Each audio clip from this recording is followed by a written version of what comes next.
아무래도 나이가 어느 정도 들고 나면 이제 좀 쉬면서 살자라는 마음이 들곤 하잖아요. 직장 생활하면서 몇십 년을 정신없이 달려오다 보면 잔잔한 자연 속에서 여유를 누리고 싶어지는 게 당연한 일이라고 생각해요. 그래서 요즘에는 일찍 퇴직하고 해외로 이민 간다든지 제주도 같은 곳에 내려가서 새로운 인생을 시작하고 싶어 하는 분들도 늘어나고 있는 것 같아요. 사실 저도 그 마음을 이해해요. 언제까지 도시에서 치열하게 경쟁만 하면서 지낼 수는 없으니까요. 그래서 나는 나중에 어디에서 살고 싶을까? 가끔은 그런 상상을 해보기도 하죠. 그런데 여러분도 혹시 주변에서 이런 얘기 들어보셨나요? 서울 또는 다른 대도시 생활이 힘들어 제주도로 이사 갔는데 3년도 안 되어 다시 돌아오고 싶어졌다.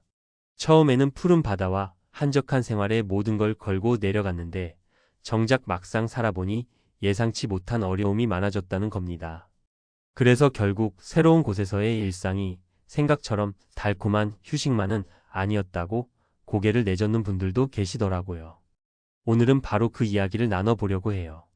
은퇴하면 어디로 가서 어떻게 살까? 라는 고민 누구나 한 번쯤은 해보잖아요. 어떤 분들은 도시를 떠나 전원주택을 꿈꾸기도 하고 또 어떤 분들은 해외로 나가 새로운 경험을 찾아보기도 하죠. 그런데 한편으론 내가 혹시 막연한 환상만 갖고 있는 건 아닐까? 라는 의문이 들 때가 있어요. 그리고 실제로 살아보니 전에 몰랐던 현실적인 문제들과 부딪히기도 하고요. 그러다 보니 이 길이 정말 맞는 선택인지 그냥 지금 살던 대로 사는 게 낫지 않을까? 라며 다시금 고민하게 됩니다. 자, 그럼 은퇴 준비나 은퇴 후 삶의 관점에서 왜 이런 고민이 생기고 어떤 변수들을 주의 깊게 살펴봐야 하는지 이야기를 해볼게요. 그리고 실제로 여러 사람의 사례를 통해 혹시 여러분이 막연한 환상에 매달리다가 낭패를 보지 않도록 도움을 드리고자 합니다. 1. 막연한 휴식의 함정. 먼저 첫 번째 사례를 들어볼게요. 우리에게 익숙한 제주도 이민 이야기입니다. 실제로 58세의 직장 퇴직을 앞두고 있던 A 부부가 있었어요. 둘 다 수도권에서만 줄곧 살았고요. 이제 정년퇴직 후에는 서로 마주보며 식사도 자주 하고 유유자적하게 산책도 다니면서 살고 싶다는 꿈을 가졌습니다. 더군다나 여행으로 몇 번 다녀간 제주도의 푸른 바다가 잊히지 않았대요. 서울의 소음과 먼지를 벗어났으면 하는 바람도 컸고요. 그래서 이 부부는 은퇴 직전부터 제주도 인근의 농가 주택을 알아보고 주변 환경도 둘러보고 이주 비용과 지출을 대강 계산했습니다. 그때까지만 해도 나중에 부족한 생활비는 조금만 일하면 되지 않을까? 정도로만 생각했어요. 이제 쉬면서 살자가 가장 큰 목표였으니까요. 하지만 막상 내려가서 생활해보니 상황이 달랐습니다. 일단 집을 매매하거나 전세로 얻는데 필요한 비용이 생각보다 컸고 제주도 물가는 예상보다 더 높았어요.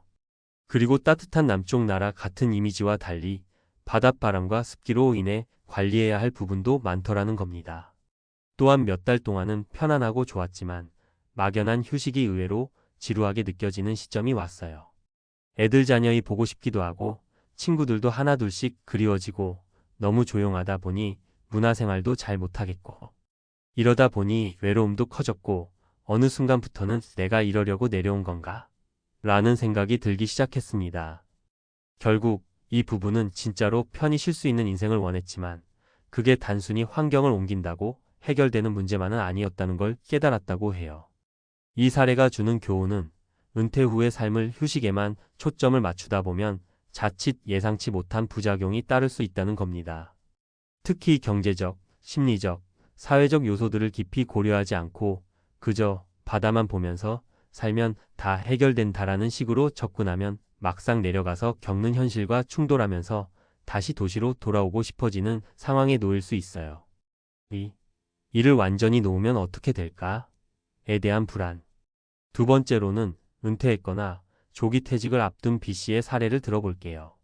B씨는 30년 가까이 대기업에서 근무하다가 55세 전후로 퇴직을 결정하게 됐습니다.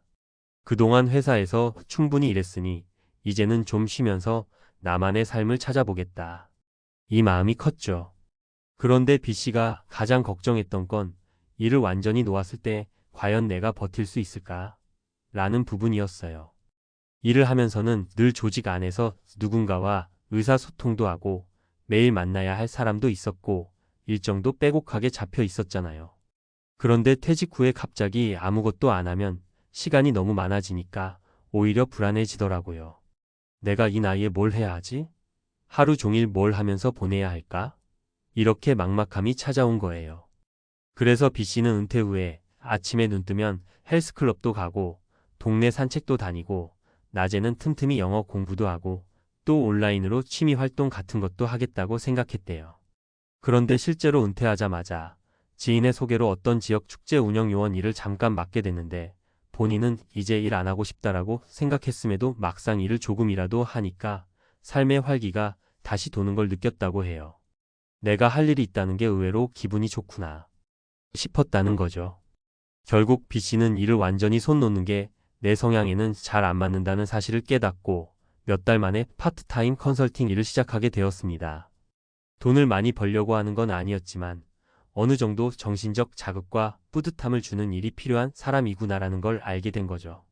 이처럼 본인만의 활동을 찾지 않고 무작정 쉬기만 하면 된다고 생각했던 은퇴 생활은 생각보다 금세 공허해질 수도 있습니다. 이 점을 반드시 유념해야 해요. 3. 새로운 인생 2막은 어차피 내가 만들어야 한다. 마지막으로는 C 부부 이야기를 해볼게요. 이 부부는 은퇴 후에 귀농을 결심했습니다. 둘 다 도시 생활에 지쳤고 텃밭도 가꾸고 닭도 키우고 소일거리 삼아 농사도 조금씩 해보자는 2막 인생 계획을 짰어요. 그런데 단순히 여유로운 농촌 생활만 꿈꿨다면 무리였을 텐데 이 부부는 꽤 구체적인 계획을 세웠습니다.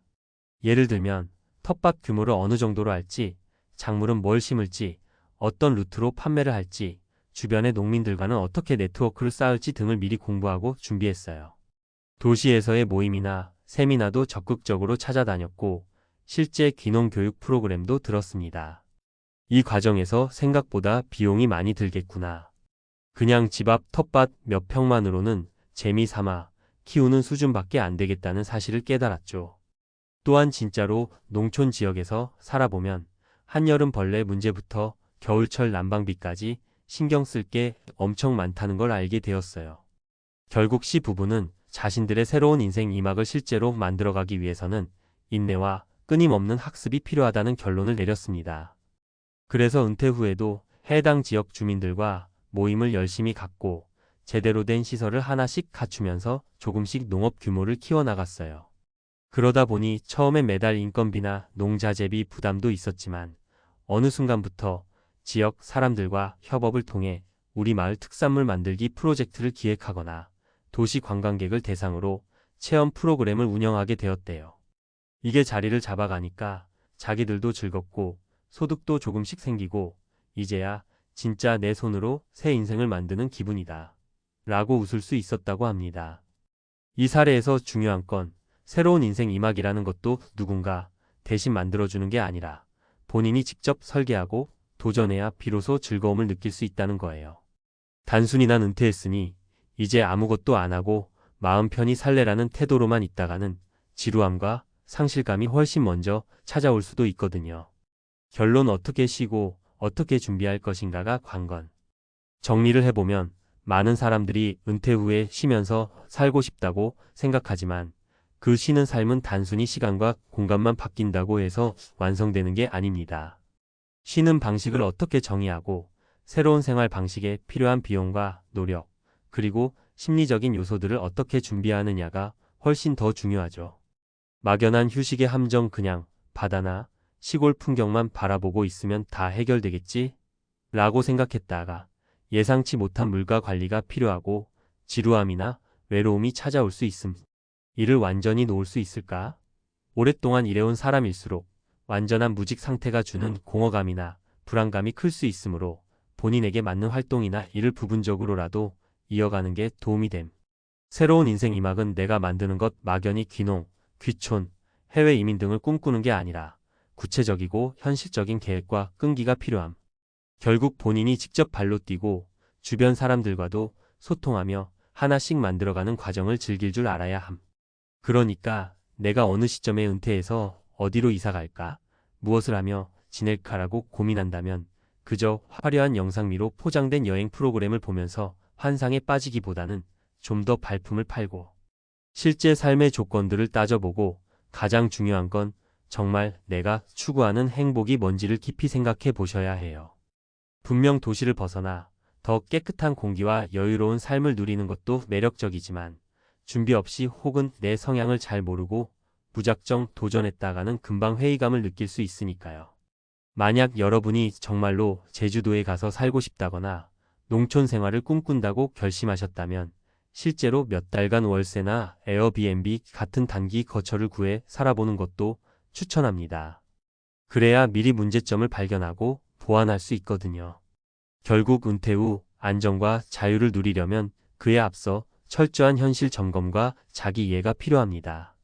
여러분이 어디에 있든 어느 환경에서 살든 결국 내가 어떻게 살아가느냐를 결정하는 건 자기 자신이니까요. 그러니 막연한 기대와 환상만 갖고 떠나기보다는 충분한 준비와 계획, 그리고 자기 자신에 대한 진솔한 대화를 먼저 해보시길 권장드립니다. 이제 쉬면서 살자. 가 정말 간절한 소망이라면 그 소망이 흔들리지 않을 만한 든든한 기반을 만드는 게 우선이니까요. 어느 곳에서든 여러분만의 행복한 은퇴 생활을 이루시길 진심으로 바랄게요. 결국 가장 중요한 질문은 이거죠. 어떤 모습으로, 누구와, 무엇을 하며 살아가고 싶은가? 이 질문에 대한 답을 찾으신다면 제주도든 어디든 자신이 원하는 제2의 인생을 보다 안정적이고 행복하게 살 수 있을 거예요.